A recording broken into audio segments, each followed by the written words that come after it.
Hey everybody, I'm live. It's John Hope Bryant, founder, chairman, and chief executive officer of Operation Hope, the nation's first ever national nonprofit financial services network for the poor, the underserved, and the struggling middle class or the teetering class, folks with too much month at the end of their money. I'm also chairman and CEO of Bryant Group Ventures, but that's less important today. That's actually important at the end of the story when talking about what I've done with the gifts that God has given me. But when you come on live, I want you to make sure you put your questions here at the bottom. And if I don't get you while we're on live, I will come back because this is one of the most important videos that I will ever do. I'm going to tell you some stories about things you've never heard before. I'm going to tell you a story that 99% of the people on the planet have never heard before, certainly in the United States of America. It's American history that defined everything, and no one told it. It's not in our history books.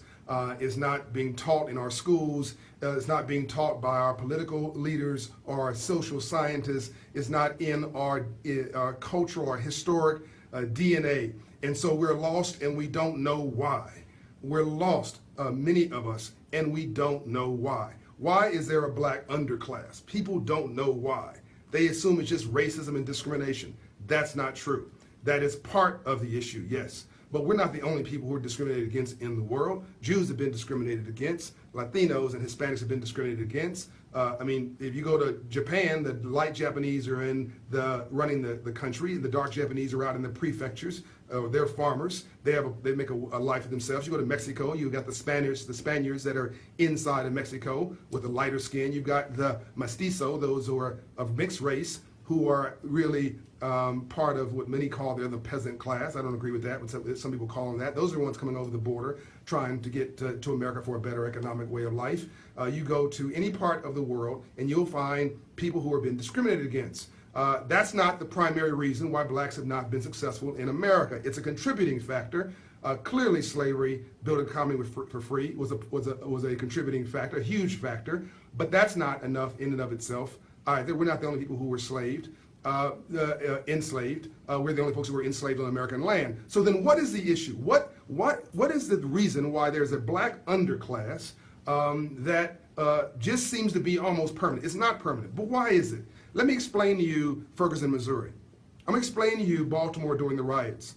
I'm going to explain to you Watts during the riots and South Central LA during the riots. I'm going to explain to you all of the drama and trauma that we can't seem to get our hands around, and it's all locked in a little piece of history that only happened with regard to us, but it ties to the whole American fabric, and getting this truth right has a lot to do with our strategy going forward. So here's the drop the mic moment. You ready? And I see a lot of folks are signing in. David Brewer, and hey, David, and Trevor, and Beth, and Minus, and Jason, a bunch of folks are signing in. So let's have this conversation. This is a story that no one's ever told you. It's the Freedmen's Bank story. It started with President Abraham Lincoln, March 3rd, 1865. On that day, he sat down at his desk and he signed a piece of legislation. It was called the Freedmen's Bureau Act. And the Freedmen's Bureau Act created the Freedmen's Bank. And the Freedmen's Bank's mission was to teach free slaves about money. Boom. Call it modern day financial literacy. Wait a minute now, wait a minute. You say the most important thing that arguably the best president we've ever had during a transformational time in America's history, the most important thing that he thought he could do after slavery, after the Emancipation Proclamation, after slavery, after the Civil War, after the conclusion of the Civil War, after the Emancipation Proclamation, the most important thing that he thought he could do as President of the United States of America was to create a bank to teach free slaves about money and to promote savings and to give them access to the free enterprise system? Really? Yes. But it gets deeper than that. Let's go back 3 months before this. And Skip Gates, I want to give Professor Skip Gates some love here and give him credit, proper credit, for pointing me in this direction. 2 months before the Freedmen's Bank, January 1865, Secretary of War Stanton, which was one of Lincoln's cabinet members, and General Sherman, I believe that was his name, they went to Savannah, Georgia. Now, Atlanta had been burned to the ground, the March to the Sea. The Union Army had really decided to just really psychologically damage the Confederate Army by burning everything to the sea. It worked, and the Army gave up. But what they didn't burn was Savannah because of its beautiful home. So they met there with 20 former ministers and said, what do you want after slavery? What do you want after the Civil War? Did they say I want a government program? No. Do I want social services? We need them, but no. Do you want an apology? Not really. Do you want reparations? Wasn't even brought up. No. What do you want? I want land, they said. Give me land. Let me do for myself. So they allocated now 400,000 acres from North Carolina down the coast, down the eastern coast, along the beach, 30 miles from the waterfront, all the way down the eastern coast to what you now call Miami, Florida. All of that land was freedmen's land. And it'll make sense to you in a moment. Now, there was no internet, there was no email, there was no Twitter, there's no Facebook mentions back then, there's no fax machines, nothing, right? So how did they get the word out? Somehow we got the word out that this land was available, and next month, 1,000 former slaves took possession of this land, made it their own, and started working it. And they worked, and by the way, this was crappy land by agricultural standards. These were an agricultural age back then. So if you put seeds in the ground on your seafront property in 1865, you wake up in the morning and your crop is in Turks and Caicos because the ocean is taking it away. But we didn't complain about it, right? We didn't argue about that. We just got busy doing the best we can with what we had. We've been doing so much with so little for so long. We can almost do anything with nothing, which means we're enterprising and we have an industrious behavior and mentality when given a shot. So the general was so impressed by the industriousness of these former slaves. 1 month after allocating the property, he said, give them a mule, which wasn't a disrespect. It was a sign of immense respect and gratitude. It's like saying today to a farmer, invest with them a tractor. Well, you might know this story as 40 acres and a mule. But that's not the story I'm bringing to you. That's just the background. So January, you had Field Action 15, which was done in the field as a military action by one of Lincoln's generals. So it had the active law, the effective law, but it did not have the effect of a permanent law because Congress hadn't codified it. Get to that in a second.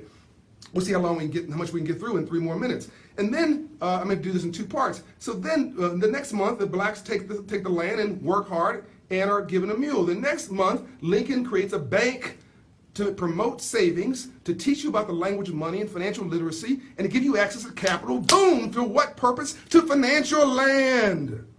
So you could become free through self-determination. The definition of freedom is modern definition of freedom, I believe, today is self-determination. We'll talk in another video about democracy and how that was so important in the 20th century. That was codified through the right to vote. That was empowerment, and how in the 21st century, it's really an economic age, and it's codified through financial literacy and understanding the economy and money, which I'm getting to in a moment. So what happened? Lincoln creates this bank, and the next month he gets killed. I'm sorry, he was assassinated. So January, Field Action 15. February, the mule. March, the bank. April, he gets assassinated. April 9th.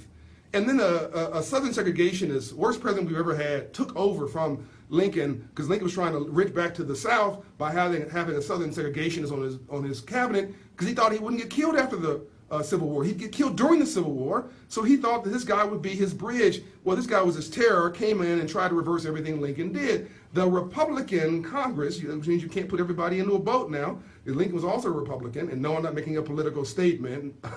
I'm just saying you can't just groupthink anybody, because back in that day, Republicans were for blacks and were for emancipation. So the Congress said to this Southern segregationist guy, no, we're not going to turn away what Lincoln did. We support him. So the guy canceled the things he could, which was Field Action 15. He put all the federal troops, so the 400,000 acres went away. Put all the federal troops out of the South and told Southern governors, I can't replace what Lincoln's done. I can't remove it, but I can ignore it. Do as you like. So another video at another time. That's where Rough Riders came from. That's where the Klan came from. Basically, go get your land back, right? Because when the sun goes down and the lights, there's no street lights, it's going to be on and popping. It was economics, reclaim your land. Now, Frederick Douglass, the Colin Powell of that day, had a stellar reputation. Who was a businessman, I might say. You know him as an emancipator and as somebody who was an abolitionist, but he owned land. He owned lots of land. He owned businesses in Baltimore. He went to go run the bank. Another drop the mic moment, because he thought it was so important. And it was too late. The bank had been gained by political operatives in the new president's cabinet. But he tried. He put $10,000 of his own money in this bank. Think $20 million today, which means he wasn't broke. Frederick Douglass was rolling, right? He understood free enterprise, put $10,000 of his own money in the bank. It failed on his watch. 73,000 former slaves were depositors, $52 million in deposits. That would be $100 billion in deposits today, making one of the 25 top banks in America without another deposit. So these were not lazy people. Former slaves proved, even when their government disrespected them, even when people gave them no respect and no regard, even when people dismissed them, they proved that they could do something for themselves.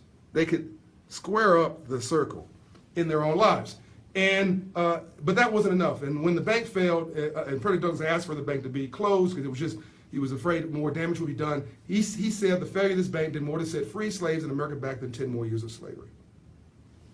And now you pop your fingers 100 years. And here comes Dr. King and my friend Ambassador Andrew Young, who I'm with here in South Africa, with the Poor People's Campaign. I'll do another video on this, just on this. In 1968, with a mission, what did Dr. King say? In a capitalist country, you cannot legislate goodness. You cannot pass a law to force someone to respect you. The only way to social justice in a capitalist country is economics and ownership. That was Dr. King in 1968. And then he gets killed April 4th, 1968, same month as Lincoln, 100 years later in Memphis, Tennessee. So what's my message? We never got the memo, folks. There's a memo on free enterprise and capitalism. There's a memo on creating jobs. There's a memo on money. There's a memo on wealth creation. And we never got the memo. We're not dumb and we're not stupid. It's what we don't know that we don't know that's killing us, but we think we know. And the legacy of this is 151 years after the Freedmen's Bank failure, and none of us even know the history. All right? We're the only race of people, black Americans, who created a political power base before we created an economic one. Hello. The only nation, only group of people in the world who created a political power base before an economic one. And I'm not jamming us up for doing it. We did the best we could with what we had, but it is backwards. And so that's why I wrote the book, How the Poor Can Save Capitalism, to deliver part of that memo. That's why the work of Operation Hope is so important. That's why the work of Hope Inside and Hope Business in the Box Academies and our internship initiative and all the work we're doing to create financial capability in communities so that you could do for yourself. What did Shimon Peres tell me when I was in Jordan? Shimon Peres of Israel, and I was in Jordan. He said, John, people are going to criticize you for your work, but when they do, you tell them this. Even if you want to distribute money like a socialist, you've got to first collect money like a capitalist. So we have not been taught how to collect money like a capitalist. We never got the memo on free enterprise and capitalism. And as a result of that, you've got basically, Ferguson is basically no jobs. What did Van Jones say? The best way to stop a bullet is a job. So I'm stopping now. It's 13 minutes. And this, I think I'm going to do this in sections, but I've never said this publicly. And we, by the way, work with Secretary of the Treasury, Jack Lew, because the headquarters of this bank was across the street from the Treasury Department on the White House campus at what was called the U.S. Treasury Annex Building. And I went to Secretary Lew and said, you cannot possibly tell me that the Treasury Annex Building is a sexier name than the Freedmen's Bank Building. How about we honor former slaves and rename that bank building the Freedmen's Bank Building? And people said I was crazy, but Dr. Dorothy Height said, John, you're a dreamer with a shovel in your hands. And I never gave up, and I worked with Emmaus at the Treasury Department, Emmaus Moore Garrity, and I worked with Wale at the Treasury Department, now at the White House, and I worked with all these folks, Melissa Corday and all these people there, and really never gave up. And frankly, after about 10 months, the Secretary of the Treasury said, yes, we'll do it. So as you're watching this video, you can go Google now the Freedmen's Bank Building. You can go see it. It's right across from the White House. It is the only one of two buildings on the White House campus whose name has ever been changed. One of them encouraged by a private citizen, the guy you're looking at now, but it was done, thank God, by Secretary Lew. I didn't do it, he did it. And I think nothing more aspirational has been done by Secretary of the Treasury since Alexander Hamilton. So thank you, Secretary Lew, and thank you, Americans, for believing in big dreams, and thank you for allowing me to do this video that's the longest I've ever done, but it's the most important one I've ever done because it is our shared history, and history is happening right now. Let's step in it. It's a new movement of civil rights. Let's build on civil rights and create an economy for all. Love you. God bless, and I'll answer the questions post. Peace and light.